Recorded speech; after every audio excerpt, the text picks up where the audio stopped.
ज़ीशान के बारे में आपको बताती चलूं, इनकी राइटिंग है ना, बिलीव मी बहुत डीप लिखते हैं ये। कि मुझे पता नहीं था कि मैंने मैट्रिक और इंटरमीडिएट के बाद करना क्या है। वो कौन सी फील्ड थी जिसपे आपको थोड़ा सा कहा जाता था तुमने ये बनना है? जब हम स्टूडेंट थे तब भी हमारे साथ भी ऐसा ही था कि अगर आप क्लास में किसी बच्चे से पूछे ना तो क्या बनना है आपने बड़े बातें सबने की, साथ किसने लिया? देन फिर मैंने ये डिसीजन लिया, मैंने मम्मा को कहा कि अब मैं वो करूंगा जो मैं चाहता हूँ। हमें फर्स्ट ऑफ ऑल ना खुद की तलाश करनी चाहिए कि हमारे इंटरेस्ट के। मैट्रिक कर रहे हैं, उनको माइंडसेट का नहीं पता आगे मैंने करना क्या है। हे गाइस, अस्सलाम वालेकुम, you are watching GTV and I am your host Khushbu नाज़रीन। आज के प्रोग्राम में हमारे साथ गेस्ट मौजूद हैं जो कि आरिफ वाला से स्पेशली आए हैं।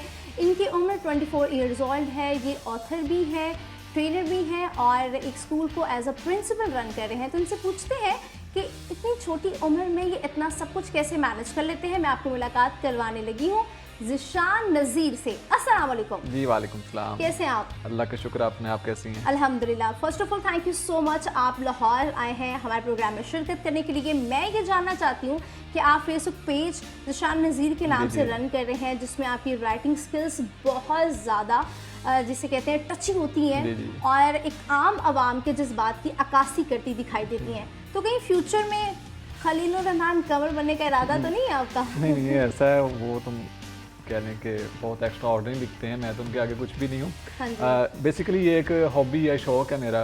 लेकिन इसके पीछे आप क्या कहना चाहेंगे? कोई हादसा हुआ था या बॉर्न राइटर थे आप या मुताला बहुत ज़्यादा था, कोई पैशन था? पैशन कह सकते हैं आप। आहिस्ता आहिस्ता जैसे जब आप कोई चीज़ अच्छी करते हो तब आपको लोग अप्रिशिएट करते हैं, जब अप्रिशिएट करते हैं तो फिर आपका और दिल करता है, आपको लगता है कि अब मैं नेक्स्ट इससे भी बेहतर कुछ ऐसा लिखूँ। पहली लिखाई आपने किस उम्र में लिखी थी? ये 6 से 7 ईयर पहले की बात है। बहुत छोटे होते से आपने अपना जर्नी शुरू कर दिया था। तो वो छोटी छोटी कोटेशंस होती थी, वो मैं लिखता था तो उसको व्हाट्सएप पे लगा दिया, ग्रुप्स में शेयर कर दिया। तो आगे से जब वो लोग अप्रिशिएट करते थे, कमेंट अच्छे अच्छे पास करे तो बड़ा अच्छा लगता है। मुझे दिल करता था कि मैं ना मज़ीद इससे भी ज़्यादा कुछ अच्छा और डीप लिखूँ। तो जैसे जैसे लिखता गया और डीपनेस आती गई। ज़ीशान के बारे में आपको बताती चलूं, इनकी राइटिंग है ना, बिलीव मी बहुत डीप लिखते हैं ये। अच्छा ज़ीशान, आप मुझे ये बताओ कि अब आने वाले दिनों में आप अपनी बुक भी स्पेशली पब्लिश करने जा रहे हो, कब तक आएगी?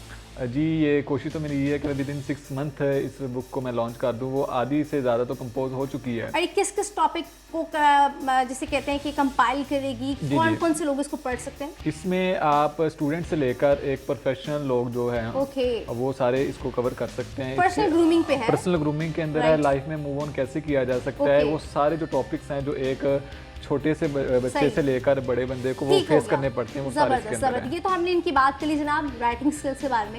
एक्चुअली में ज़ीशान के साथ हुआ क्या जो आज ज़ीशान जो है आरिफ वाला से यहाँ बैठे हैं और हम इनका इंटरव्यू कर रहे हैं।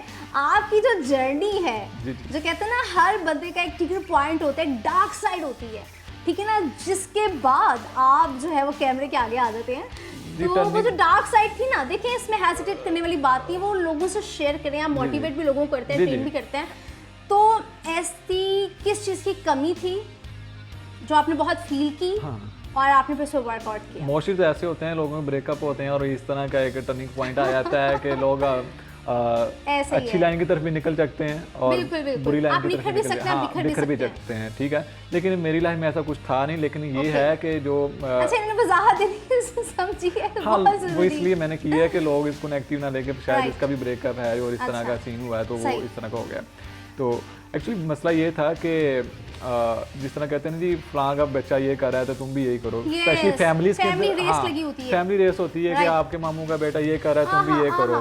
तो हमारे कुछ इस तरह का सीन था कि वो कहते थे वो ऐसा कर रहा है तो तुम भी वैसा करना। वो कौन सी फील्ड थी जिस पे आपको थोड़ा सा कहा जाता था तुमने ये बनना है?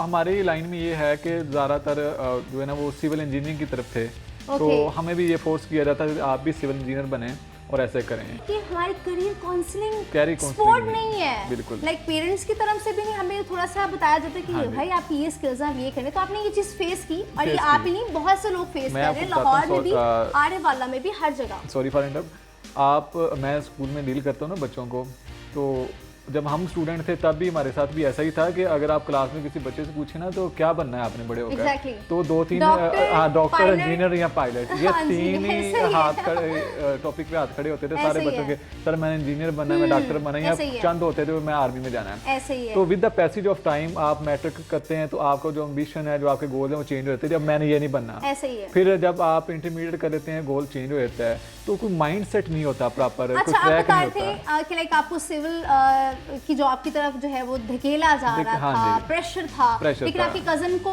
उस तरफ जाने तो दिया लेकिन सपोर्ट नहीं किया, मतलब थोड़ा सा वो- बता हाँ, दीजिए। इस तरह था कि कह दिया बातें सबने की, साथ किसने नहीं रास्ता दिखा दिया है, Exactly. फिर आगे से पिक नहीं किया किसी ने उसको, तो राइट फिर पीछे मैं रेडी था राइट, कि मुझे भी ये चीज़ के दैट लिए was your turning turning point कि आप भी इस तरफ आएँ। Right. तो मैं जिस तरह लोग कह रहे थे मैं कर ही जा रहा, क्योंकि मेरा खुद का कोई माइंड सेट नहीं था। मैं लोगों से पूछता कि यार मैंने मैट्रिक कर लिया है, मैंने मैट्रिक कर लिया, आप आगे मुझे बताएं। जिसने जो बता दिया, मेजर प्रॉब्लम ऑफ स्टूडेंट कि जिसने जो बता दिया वो कर लिया। वो सिविल इंजीनियर वाली लाइन में गया, थोड़े दिन मैंने वहाँ पे क्लासेस ली, नहीं अच्छा लगा, फील ही नहीं आ रहा था कि ये मैं कर आपने सकता स्किप कर दिया। Skip किया। देन फिर उसके बाद आपने Then कहा फिर कि मैंने- और बंदे ने मुझे गाइड किया, वो क्या फिर था? वो कह रहे थे आप डिस्पेंसर कर लें मेडिकल का, तो मैं मेडिकल की तरफ गया हूँ तो वहाँ पे भी नहीं। फिर किसी ने कहा लाले जी की आप ACCA करेंगे तो क्या बात? 80,000 सैलरी स्टार्ट हो जाती है, वो ऐसे उन्होंने ना फील करवाया मुझे। मैंने कहा जी चलो ये तो बहुत अच्छा है, एक और माइंडसेट है, हम लोग कहते हैं कि अगर इस फील्ड में चले जाओगे ना तो इतने पैसे कमा इतने लोगे। पैसे। हाँ, तो ये नहीं पता कि वो आपके लिए है भी कि नहीं, है आप भी उसमें या कर नहीं भी पाओगे कि नहीं। अच्छा, यहाँ पे मैं एक छोटी सी चीज विद परमिशन जी जी कि हमें फर्स्ट ऑफ ऑल ना खुद की तलाश करनी चाहिए कि हमारे इंटरेस्ट क्या है, Interest क्या और है। फिर उसके अकॉर्डिंगली अपना पैशन जो है वो फाइंड आउट करना चाहिए। बिल्कुल। अच्छा, ये टर्निंग पॉइंट था जनाब जिशान का। अच्छा जिशान, फिर उसके बाद आपने किस तरह से मोटिवेशन की तरफ आए कि अब लोगों का मोटिवेट उसके बाद मैंने मतलब कि अपने जब 2 साल ज़ाया किए, ACCA भी छोड़ा स्क्रीन कॉलेज से 2 साल, कि मुझे पता नहीं था कि मैंने मैट्रिक और इंटरमीडिएट के बाद करना क्या है। देन फिर मैंने ये डिसीजन लिया, मैंने मम्मा को कहा कि अब मैं वो करूँगा जो मैं चाहता हूँ। अब हम ये कह रहे थे कि वो फलां का बेटा ये करा, तुम ये करो। हाँ, दे रहा है दूसरा। तो मैंने कहा मैं वो करूँगा, लोग ये कहेंगे वो उसने जो किया वो करो, ठीक है। तो फिर मैंने कहा जो मेरे साथ हुआ है कि इस तरह तो ये हर बच्चे के साथ ऐसा हो रहा है जो स्टूडेंट्स लाइफ में हैं, उनको कैरियर काउंसलिंग का नहीं पता, उनको ये नहीं पता मैंने कौन सा टॉपिक करने हैं, कौन से नहीं करने हैं, कौन सी मैंने स्टडी करनी है।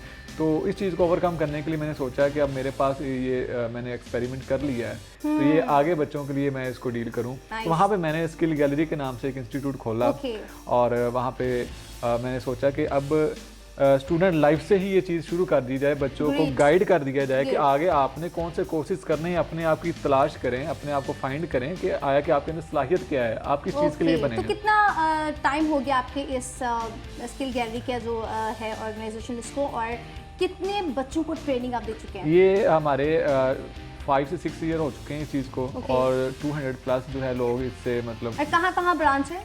ये पहले हमने आरिफाला में खोली थी, फिर देन मैंने कहा कि इसको मज़ीद हम स्प्रेड करते हैं और लेकर चलते हैं इसकी चेंज को। फिर हमारे आरिफाला के साथ एक सिटी था छोटा सा कमीर वाला, तो हमने एक ब्रांच इसकी वहाँ पे भी खोली थी, तो वहाँ से भी मुझे अच्छा रिस्पांस मिला था। ये है कि उससे मैंने बहुत कुछ सीखा। बहुत ज़बरदस्त। अब जाते जाते क्योंकि प्रोग्राम का वक्त जो है वो ख़त्म हो गया, बातें तो बहुत सी हैं और आपकी कहावतें, आपकी जो राइटिंग्स हैं बहुत सी हैं। चाह रही थी मैं कि लोगों के साथ हम जो है वो शेयर करते, लेकिन लोग जो है वो फेसबुक पे आपको देख लेंगे, आपकी राइटिंग्स को भी।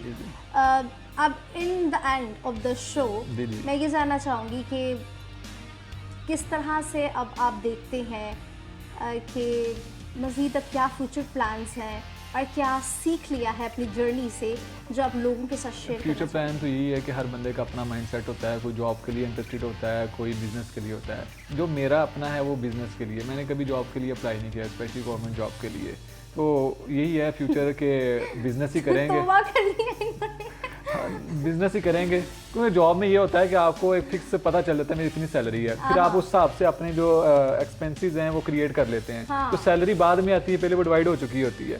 तो बिजनेस में जैकपॉट भी होते हैं, अप्स एंड डाउन भी होते हैं, सेविंग भी होती रहती है, तो ये सारा निज़ाम चलता है। तो बस शुरू से बिजनेस माइंड था, तो बिजनेस की तरफ माशाल्लाह अल्लाह ताला ने करम किया हुआ है। मज़ीद यही है कि बिजनेस ही नेक्स्ट करेंगे, कोई जॉब का भी फिलहाल माइंड नहीं है।